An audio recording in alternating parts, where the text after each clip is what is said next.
cela, ça va? Ça va? Très bien. Alors, nous allons prendre un verset maintenant, nous allons voir les domaines d'application. Jean chapitre 8, verset 3. Nous connaissons cette histoire, il me plaît de la relire. Jean chapitre 8, s'il vous plaît, prenez vos Bibles, lisez avec moi, c'est très important. Comme ça, vous saurez que le verset est dans un contexte, parce qu'il ne faut pas prendre un verset, sortir un verset de son contexte pour en faire un prétexte. Jean chapitre 8, au verset 3, il est écrit. Jean, le chapitre 8. Est-ce que je lis à quel verset? Ça parle. On va dire à partir de. Vous connaissez cette histoire? On va lire jusqu'au verset 11. Ok? Il s'agit de la femme adultère. Vous êtes là? Vous lisez le début, hein, Jean chapitre 8 jusqu'au verset 11. Relevez la tête maintenant. Cette femme adultère n'était pas malade. Alléluia. Du point de vue physiquement. Vous êtes là? Attendez. Comment voulez-vous qu'une femme, ce que la femme a de plus précieux, je le crois, c'est son intimité, c'est son corps. Puisque ce que nous, les hommes, nous convoitons, aujourd'hui même, selon les meufs, d'autres femmes convoitent d'autres femmes, et nous allons voir encore que ça, c'est une maladie. Elle va aller en adultère avec un homme. Et l'homme, lui, n'est pas là. Quelle injustice. Mais elle se fait attraper. Mais comment se fait-elle attraper? Seule. On commet l'adultère seule. Mais passons. Ce n'est pas le sujet du jour. La Bible déclare qu'elle a été emmenée là devant tout le monde. Pourquoi peut-elle en arriver là? Vous allez me dire qu'il y a plusieurs raisons. Il y a effectivement moult raisons. Mais nous avons parlé des raisons spirituelles. Comment une femme humaine constituée va aller en adultère? Pour qu'il y ait adultère, ça veut dire que soit l'homme est marié, soit la femme est mariée. Considérons que c'est seule la femme qui soit mariée. Ok? Ok, parce que si les deux n'étaient pas mariés, ce n'est pas l'adultère. On est d'accord, non? Ça, on ne vous l'a jamais dit, mais la révélation du Saint-Esprit fait comprendre qu'une femme en adultère, ça veut dire que c'est une femme mariée. Oh? Mais ça, on ne l'a jamais dit comme ça, n'est-ce pas, non? Non, maintenant, on va creuser cette révélation. C'est une femme mariée qui a été prise là. Et si elle a été prise là, c'est parce que les gens savaient qu'elle était mariée aux femmes mariées. On expose devant tout le monde à l'époque de nos parents. Hein?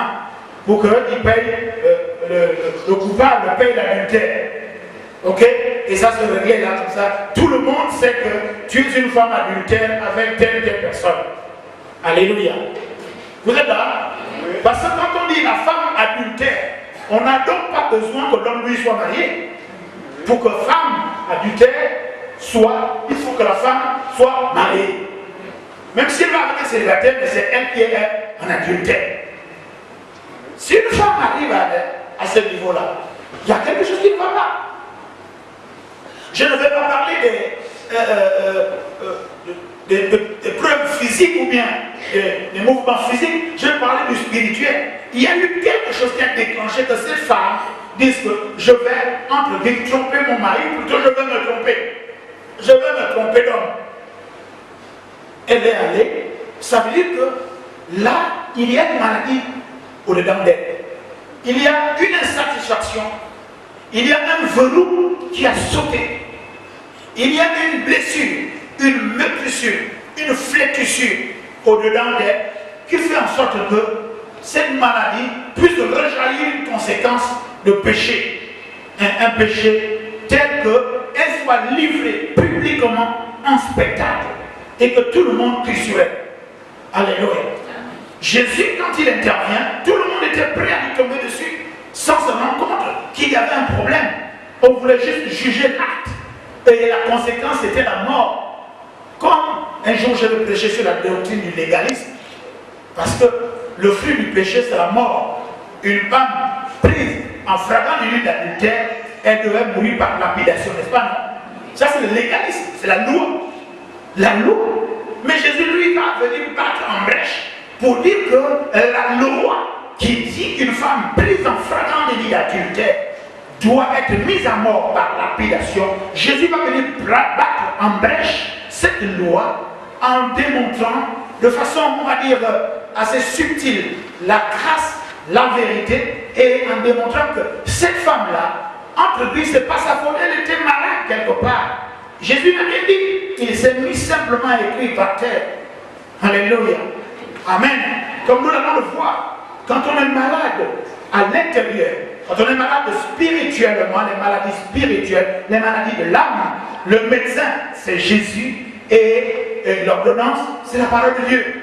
Le médecin, Jésus, le docteur Jésus, est donc venu devant tout le monde pour dire, écoutez, je suis en train d'écrire l'ordonnance pour régler la maladie intérieure de cette femme.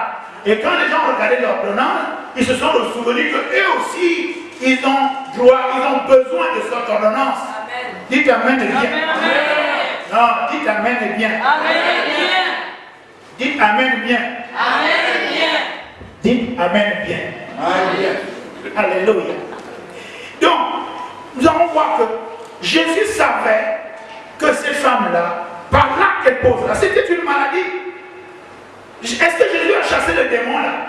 Il a dit, toi, esprit d'impudicité, esprit d'adultère, c'est un mot chez les femmes, esprit de bibon, sors, il a dit ça. Vous appelez ça, est-ce qu'il y a un pour nous ici? Maman, déjà, tu es pour nous, toi, tu te caches. On dit adultère, comment pour nous? Regardez, qui parle notre langue ici? Qui parle mienne? Qui parle tchéké? Attendez, au moment où tu parles quelle langue? Tchéké. Non, c'est toi, oui, maman, Thérèse, tu parles quelle langue? Pour nous. Alors, adultère, c'est comment pour nous? Hein? Oyo. Esprit de Oyo, sort. Nous les femmes, hein, on dit ça comme enfant. Bibon, esprit de Bibon, sort. Est-ce que Jésus a dit ça à la femme là, que toi, femme, esprit de Bibon, sort? Non. Il a simplement dit, rien du tout, l'ordonnance. Jésus n'a rien dit. Il a écrit l'ordonnance qui est la parole de Dieu. Et tout le monde est venu regarder. Oh, cette ordonnance-là doit aussi me guérir. Oh, l'ordonnance-là va me guérir de Bibon, de Oyo. Alléluia. Et Jésus n'a parlé qu'avec la femme. Va, ne pêche plus. Yes. Voici l'ordonnance. Yes. Mais si tu fais encore, Oyo. Alléluia. On va acclamer le Seigneur avec joie. Nous allons voir Matthieu. Je survole les grands traits. Matthieu chapitre 15. Matthieu chapitre 15. Vous êtes là? Nous sommes, je rappelle, et qui nous suivez, nous sommes dans la doctrine de la guérison des maladies intérieures. Donc Matthieu chapitre 15. Il est écrit ceci à partir du verset 21. Je lis. Jésus partit de là et se tira dans le territoire de Tyré. Nous connaissons cette histoire. Nous atterrissons directement au verset 25. Mais elle vint se prosterner devant lui. Seigneur, viens à mon secours. Jésus répondit verset 7. Il n'est pas bien de prendre le pain des enfants et de le jeter aux petits chiens. Alléluia. Nous connaissons bien l'histoire de la femme cananéenne. Elle souffrait à l'intérieur à cause de son enfant. Alléluia. Elle-même n'était pas malade physiquement. Est-ce que vous êtes avec moi? Oui. Elle souffrait.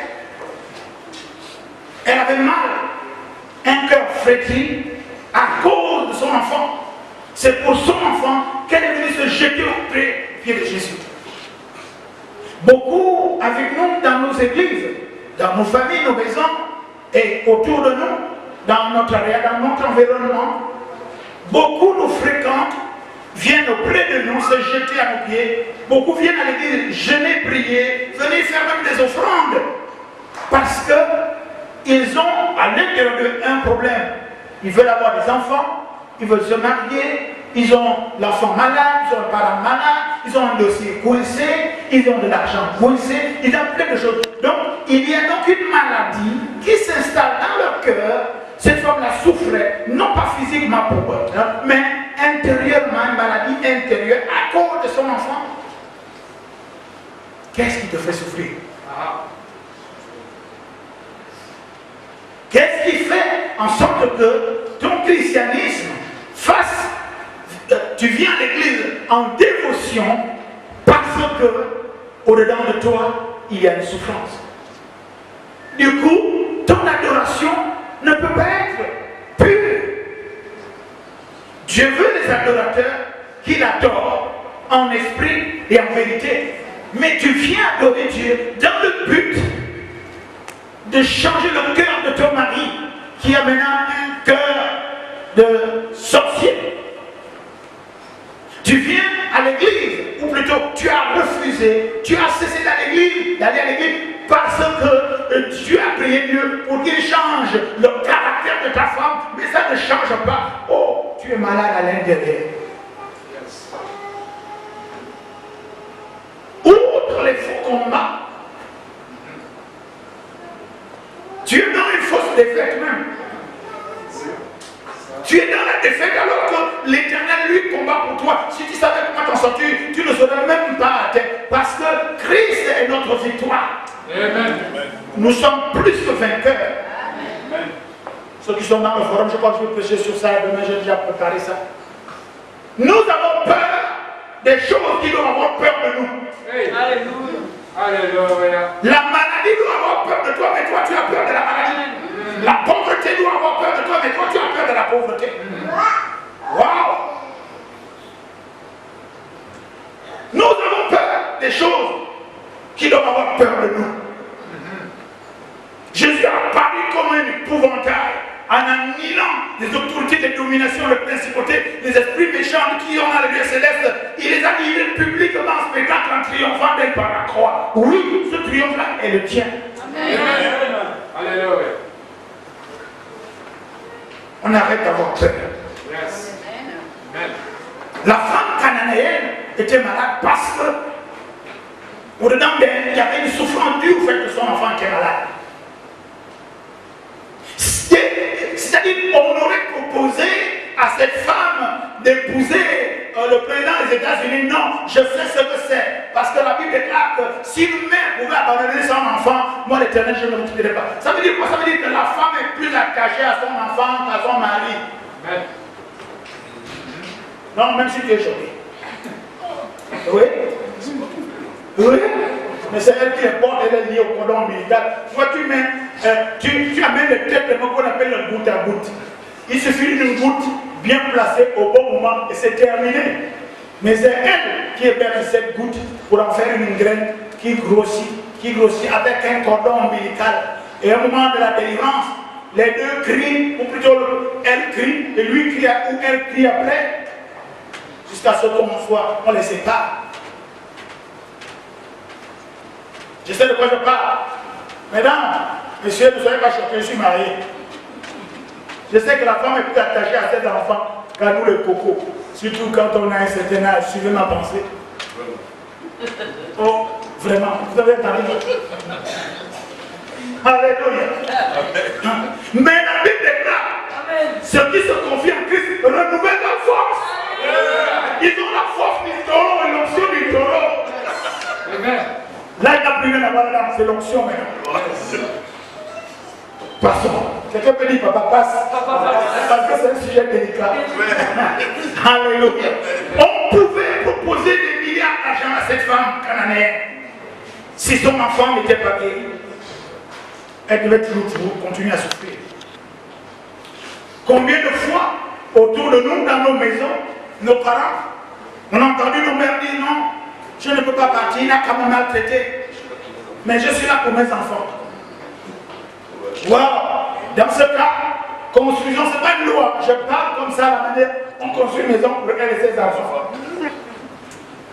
Je ne justifie pas nos parents, mais c'est pour ça que nos papas épousaient d'autres pour dire que comme toi, tu l'as pour tes enfants. Maintenant, je vais en faire d'autres, ils ont pour leurs enfants, j'en fais d'autres pour les autres enfants. Jusqu'à ceux qui sont en aide, ils en ont posé jusqu'à 12 femmes.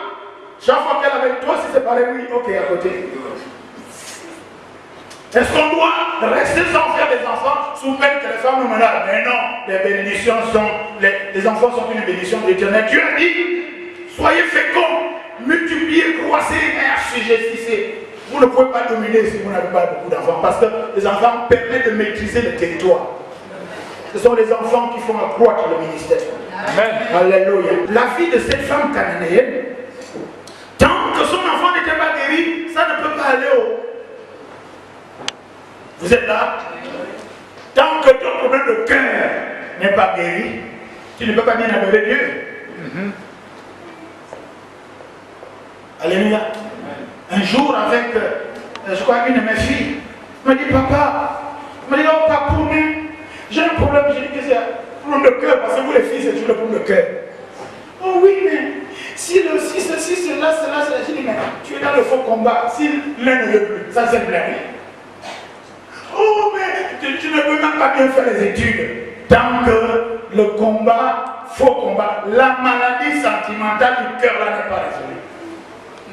Ce que je dis pour les jeunes filles est valable pour les mamans, est valable pour les jeunes gens et les hommes.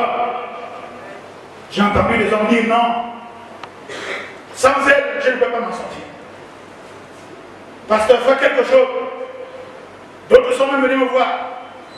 Mais quand tu l'entends parler, au lieu de parler de conciliation, il parle d'accusation. Je dis, je ne peux rien pour toi.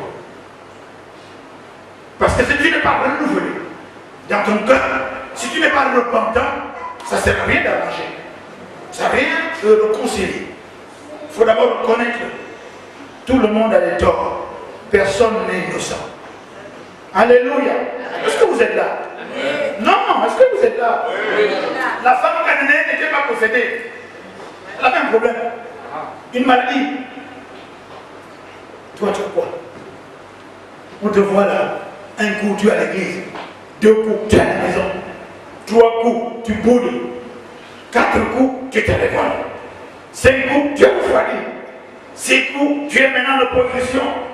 7e coup, tu quittes le PDG. 7e coup, tu es en opposition. Attends, tu veux quoi finalement? Si tu ne le savais pas, tu es malade à l'intérieur. Je t'aime, moi non plus, passionnément. Je ne l'aime plus. Non, tu es malade à l'intérieur. Tant que tu n'es pas guéri à l'intérieur, ton foyer ne sera jamais stable. Parce que ton caractère là, hormis du fait qu'il peut être sous l'emprise du diable, et si ce n'est pas le cas, si cette affaire de ta vision n'est pas résolue, si pour toi tes enfants n'ont pas encore réussi, il ne sera pas encore temps de te consacrer à ton mari. Pas du tout. Je connais des couples où les femmes emmènent des enfants en mariage, et puis les enfants qu'on amène en mariage, un a dérapé. Et tant que ce n'est pas résolu, la femme qui a marié, pourtant qui a tout, l'homme lui donne, on va dire, le minimum acceptable, il n'y aura rien de stable. Ce que je dis pour l'homme est valable pour la femme. Parce que les hommes aussi amènent les enfants en mariage. Mais c'est moins pesant. Parce que ce n'est pas eux qui sont à la cuisine. Alléluia. Si tu n'as pas résolu ta maladie intérieure qui ronge ton cœur, ton christianisme physique est charnel, il est léger, ton foyer est léger, ton amour est pesé, déclaré léger. Tu peux même t'habiller très frais, très riche, mais à l'intérieur, c'est vide. Mais quand quelqu'un te regarde qui est spirituel, il te voit les trous. Je rappelle que nous sommes dans la doctrine de la guérison des maladies intérieures. Luc, chapitre 19, tout le monde connaît cette histoire. Amen. Vous aurez la lire à la maison. Je vais seulement parler de ça un peu. Il s'agit de Zachée, un homme de petite taille, qui a entendu parler de Jésus et qui se dit aujourd'hui, j'ai rendez-vous avec lui. Il avait faim et soif de rencontrer le Seigneur. Il a donc usé de subterfuge. Comment? En grimpant sur un arbre, un sycomore.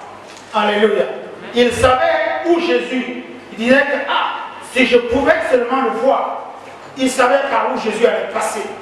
Il se dit, pour voir Jésus, comme il est de petite taille, il monte sur un sycomore. C'est un arbre qui fait en sorte que Zachée, un arbre qui était là, que Zachée puisse parler, voir Jésus, le rencontrer, parler avec lui.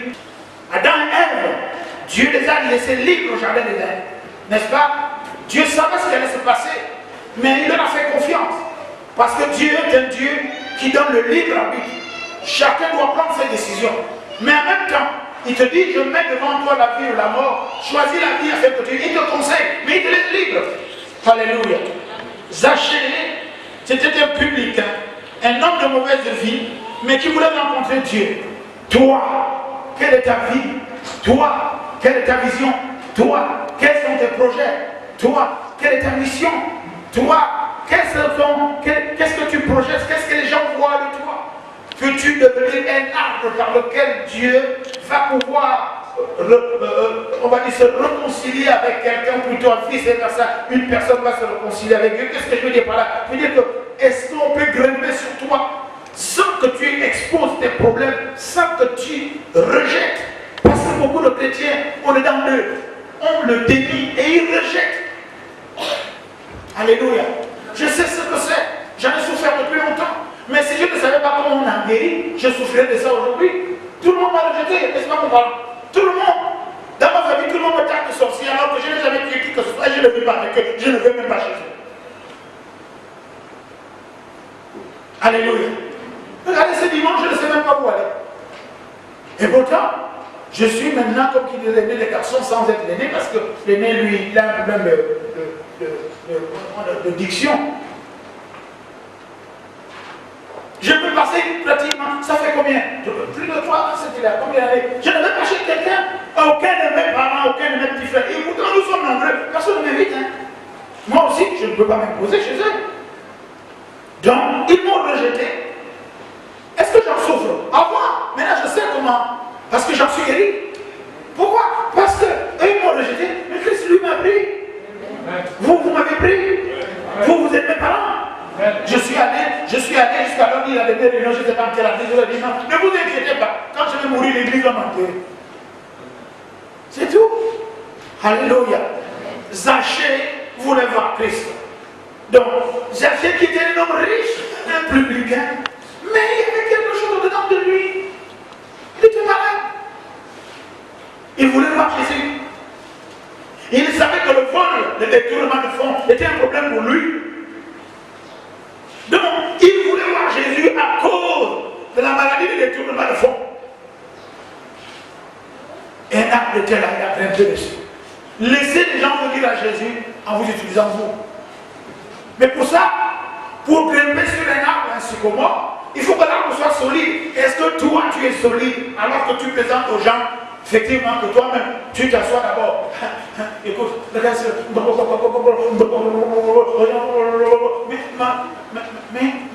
Mais, je te vois aller à l'église alors.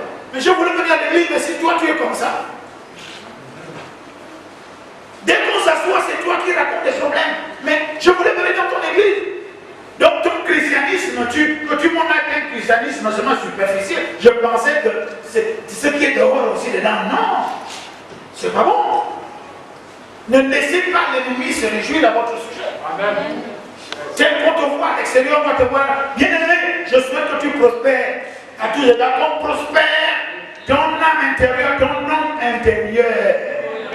Même si nous avons lu dans Corinthiens chapitre 4, verset 16 à 18, que même si l'homme extérieur se détruit, mais à l'intérieur, oh, mais tu n'as rien, tu n'as pas de grandes maisons, tu n'es pas bien habillé, mais tu parles toujours ton Jésus, parce que mon homme intérieur est pur. Dans ces conditions, puisque tu souffres avec moi, tu vis dans les mapanes, tu es dans les petits quartiers comme moi, mais tu es toujours joyeux, je m'en vais dans ton église. Pourquoi? Tu deviens un arbre pour moi. Amen. Alléluia. Qu'est-ce que toi qui t'arrive que les gens n'ont jamais eu? Mais la différence c'est qui tu es à l'intérieur. Si toi tu es guéri à l'intérieur, tu vas pouvoir guérir les autres.